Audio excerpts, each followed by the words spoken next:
मैं भी एक गरीब ब्राह्मण के यहीं पैदा हुआ था। जब मैंने आंखें खोली तो मेरे हाथ में भीख का कटोरा ही था।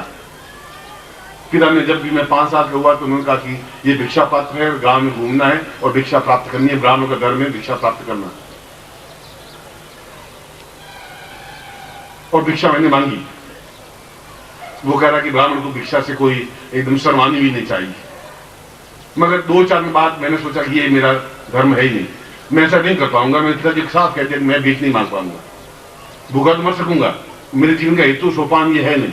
मेरे पूर्वजों ने मांगी तो मांगी, ब्राह्मण का धर्म है भीख मांगना, भिक्षा मांगना तो धर्म है, पर मेरा धर्म ये नहीं है। इस ढंग से मैं जीवन जी नहीं पाऊंगा।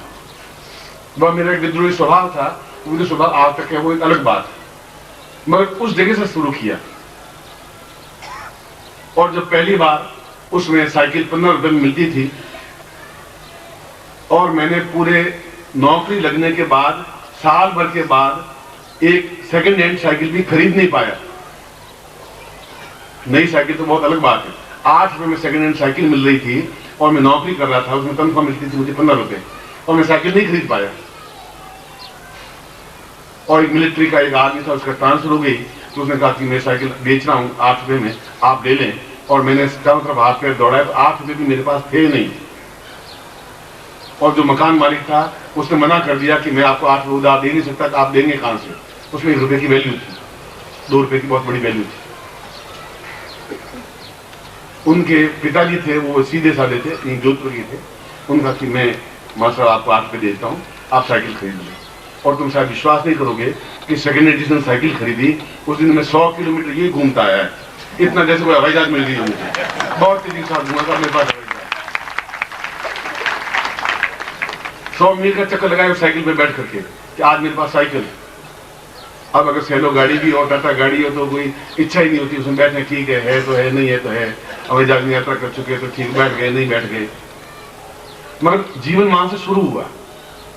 तो आपसे ज्यादा विपन्न अवस्था में जिंदगी शुरू की। जब नौकरी पे इंटरव्यू के लिए गया तो आप विश्वास नहीं करेंगे कि मैं अपनी पत्नी के पाजेब बेच करके गया था।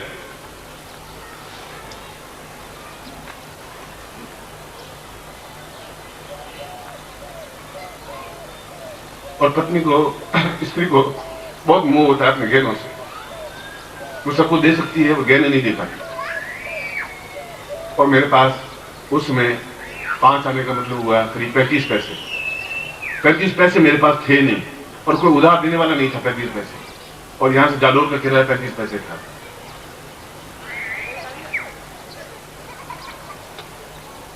तो रात्रि को मैंने पत्नी को कहा कि मुझे 35 पैसे चाहिए, कम से कम मैं पहुंच जाऊं, ड्यूटी पर पहुंच जाऊं, उसके बाद तनख्वाह मिल जाएगी। उसमें तनख्वाह 10 से 15 का डेट था, 10 रुपये तनख्वाह मिलती थी उसमें और साल में 1 रुपया इंक्रीमेंट था। तो उसने बड़ी आनाकानी भी की। मैंने समझाया भी, कन्विंस किया नौकरी बिना जीवन चलेगा नहीं, अगर यही भविष्यता है तो ठीक है नौकरी करेंगे। और 8वीं पास करके नौकरी करते थे उसमें, बोर्ड का इम्तिहान होता था 8वीं का। उस जगह से मेरे जीवन शुरू हुआ है, भिक्षा पात्र से और 35 पैसों के लिए गिड़गिड़ाते हुए। और उसके बाद जो कुछ संपन्नता प्राप्त की वह संपन्नता मंत्रों के माध्यम से प्राप्त की, क्योंकि मुझे पवित्रता का ज्ञान हो गया था कि आने वाला टाइम मेरा ऐसा है। उस जब मैं सन्यासी लिया तब मैंने इस ज्ञान को पहले प्राप्त किया कि मैं क्या था, कहां से मेरी धागा शुरू हुआ, कहां से मेरा जीवन प्रारंभ हुआ, कितने जन्म मैंने लिए और आगे मुझे कितने जन्म लेने हैं, क्या इस जीवन में सिद्धाश्रम प्राप्ति होगी, क्या मैं जीवन में पैसों के लिए संपन्न हो पाऊंगा, क्या ऐसी गरीबी मेरे साथ जुड़ी रहेगी जो मेरे साथ पीढ़ियों से जुड़ी हुई है। ये सारे प्रश्न मुझे उथल पुथल करके मैं अपने जीवन का इतिहास आपके सामने रख रहा हूं। इसलिए आपकी जो मजबूरियां हैं उससे ज्यादा मजबूरियां मेरे पास थी, उससे ज्यादा कठिनाइयां चुनौतियां मेरे पास थी, उससे ज्यादा दुख झेला मैंने, उससे ज्यादा भूख सहन किए। 4-4 दिन खाना नहीं खा पाए, इसलिए खा नहीं पाए, पास में पैसा ही नहीं था और उधार भी मांगता नहीं था और पत्नी को मांगने देता नहीं था, पड़ोसी से आटा उधार ले लेता। 4-4 दिन तो उनको मैंने कहा तुम पड़ोसी से एक दिन वो आटा किला, यहाँ पर जोधपुर में यहाँ पर मकान है, वो आप जहाँ देखें तो केवल 5 बाई 8 की कोठड़ी है जिसमें 2 साल रहा। जब मैंने ग्रेजुएशन किया उस समय की बात करें और एक दिन वो आटा उधार लेके आई, एक दिन भूखे रह गए। तो जब मुझे मालूम पड़ा कि आटा पड़ोसी से उधार लेके आई है, तो मसला हुआ आटा, गूंथा हुआ आटा उठा के बाहर नाले में फेंक दिया। मैंने कहा कि उधार ला करके मैं रोटी नहीं खाऊंगा, न खाने दूंगा तुम्हें, अगर भूखे मर जाएंगे तो मर जाएंगे, भगवान ने ऐसे लिखा तो यही कर दूंगा। मगर इस प्रकार से उधार तुम आज मांगो, कल दाल मांगोगी उधार, परसों मिर्च मांगोगी, नमक मांगोगी, मैं ऐसा जीवन नहीं चाहता हूँ। जीवन में ऐसा होने ही नहीं दूंगा। उस रात को भूखे सोए, 27 तारीख को भूखे सोए, 28 तारीख को भूखे सोए, 29, 30 और 1 तारीख को तनख्वाह मिली। वह दिन भी मुझे याद है, क्योंकि 1 जनवरी नया साल था। ऐसी नहीं कि आप इतना भी मजबूर हैं, उतना मेरे जितना आपने कठिनाई और चुनौत नहीं झेली होगी। उस जगह से मैं शुरू हुआ, कोई चांदी का चम्मच मेरे मुंह में नहीं था। आपकी जैसी आर्थिक अभाव, समस्याएं, कठिनाइयां देखी। और जब आज मैं कह रहा हूं कि आपको दीक्षा लेनी चाहिए, तो ये भी मैं कह रहा हूं कि आपकी मजबूरियां हैं, मगर उस मजबूरी से तो बहुत कम मजबूरी है आपके जीवन की। मजबूरी है ही नहीं, आपकी मजबूरी को पाल रखा है अपने जीवन में। इसलिए हमें मालूम होना चाहिए कि भविष्यता मेरी क्या है, भविष्य क्या है, काल क्या है, समय क्या है। क्या समय है कि मैं इस गरीबी से पिंड छुड़ा सकूं। क्यों मेरे घर में पुत्र नहीं है, क्यों मेरे घर में निर्धनता है, क्यों मैं ऊंचा नाम नहीं कमा पा रहा हूं, क्यों भारत नाम नहीं है, क्यों मैं प्रसिद्धि प्राप्त नहीं कर पा रहा हूं, क्यों मेरा बीमारी मुझे मेरा पिंड नहीं छोड़ रही है। सैकड़ों प्रश्न आपके मन में घूम रहे हैं, आपके पास उत्तर नहीं है। और क्या इनका समाधान होगा, ये भविष्य आप भविष्य देख ही नहीं पा रहे, और नहीं देख पाएंगे तो जीवन आपका पूर्णता नहीं प्राप्त कर पाएगा। जब मैंने साधना से ये प्राप्त किया कि भविष्य में मैं अपने इस दरिद्र को यूं मिटा सकता हूं, तो मैंने उसी तरीके को अपनाया। गुरु बनने का नहीं, ये कि उस लक्ष्मी को कैसे सिद्ध किया जा सकता है। अमीरी तो मिल सकती है 2 दिन में। आज आपके पास लाख रुपए, कल गवर्नमेंट कोई भी आकर के लाख रुपए आपको उठा के ले जा सकती है। वित्तीय राज्य भयम, अगर धन है तो राज्य का भय रहता ही है।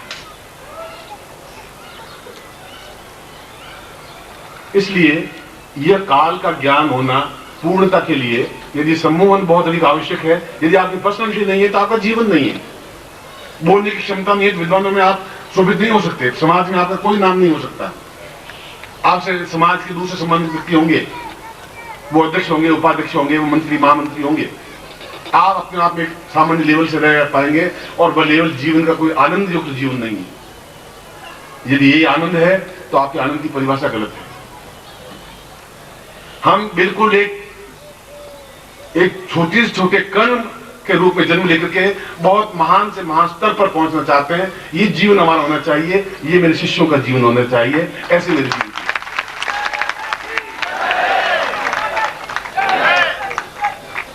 दोनों उदाहरण मैंने अपने जीवन से आपको दिए। मुझे जीवन के पत्ते खोलने की जरूरत नहीं थी मुझे आपके सामने, मगर उन व्यवस्थाओं को झेला है, देखा है मैंने, उन मजबूरियों को झेला है, उस भूख को भी देखा है। उन लकड़ी काट के बेच करके और 2 आने ला करके आटा दाल ला करके रोटी बनाई, मैंने देखा है अपने जीवन में और मेरी पत्नी ने।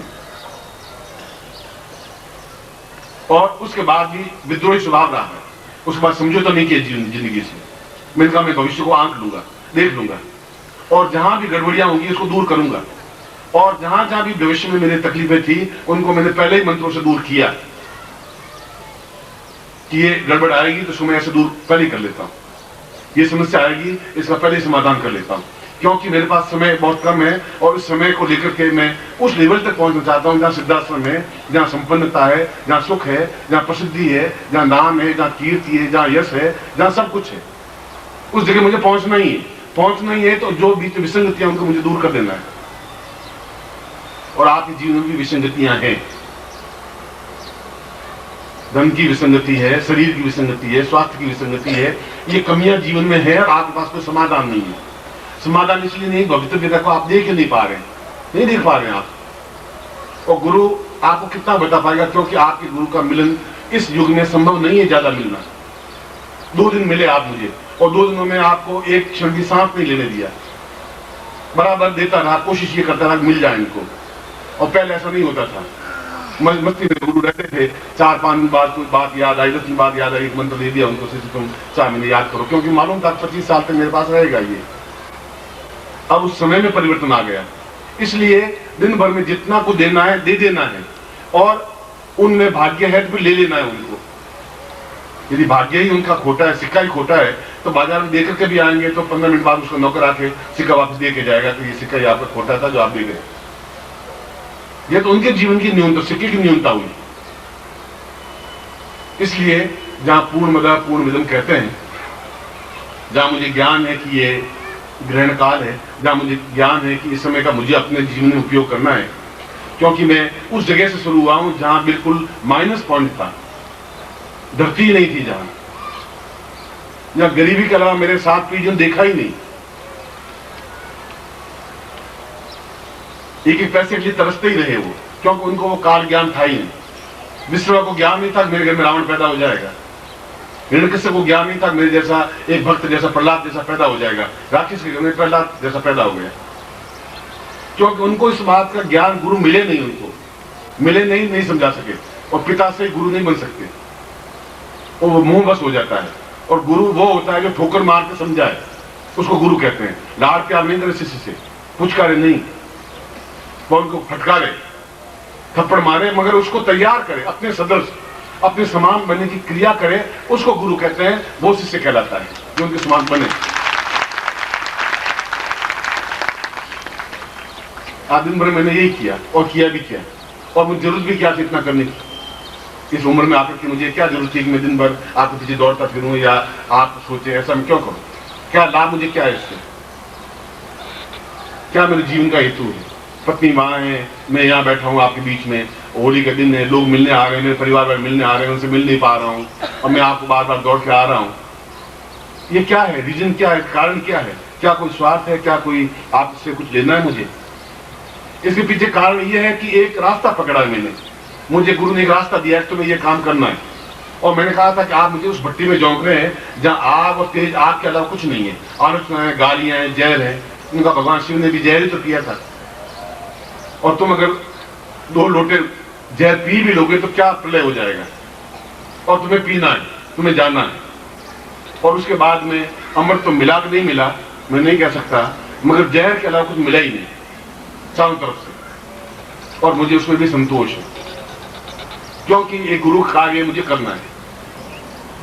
उन्होंने कुछ सोच समझ करके मुझे इस जगह खड़ा किया होगा। सैकड़ों सन्यासी उनके पास में थे, क्यों मेरा चयन किया, क्यों मुझे कहा, क्यों इस जगह मुझे खड़ा किया। और हर पल एक एक क्षण में उनकी याद में तड़प रहा हूं, ऐसा क्यों हो रहा है।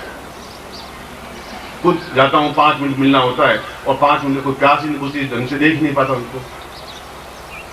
और उनका वापस ये सब ठीक चल रहा है, और मैं झूठ मूठ कहता हूँ वहां सब ठीक चल रहा है। जो काम सौंपा है मैं बराबर उस जगह तेजी से छलांग लगाने की कोशिश उनको कर रहा हूँ। और मुझे विश्वास है कि मैं आज तक असफल नहीं हुआ किसी फील्ड में, इस फील्ड में असफल नहीं होऊंगा, मैं आपको विश्वास दिलाता हूँ। उनको भी नहीं।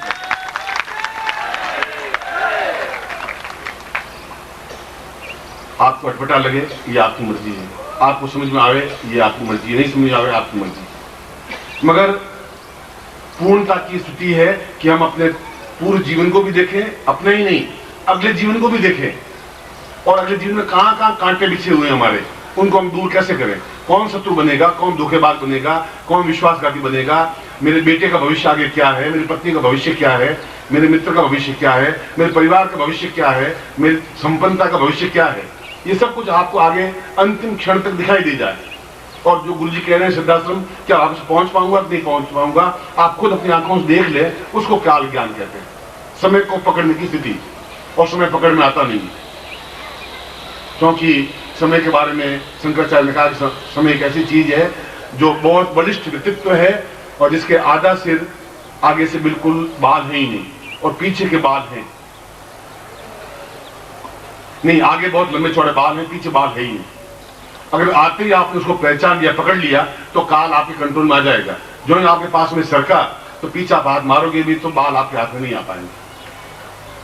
समय बीतने के बाद में आप कुछ नहीं कर सकते। आज आपने बिता दिया, कल ये चीज आपको जिंदगी मिल भी नहीं सकती, नहीं मिल सकती, नहीं मिल सकती।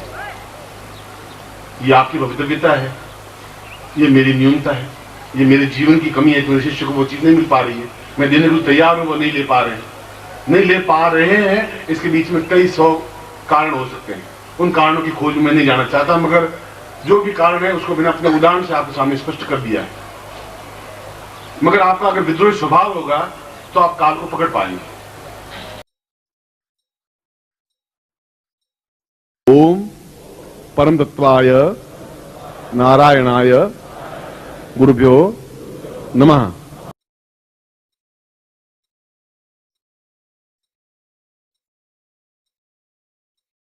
ओम ह्रीं मम प्राण देह रोम प्रतिरोम चैतन्य जाग्रय ह्रीं ओम नमः।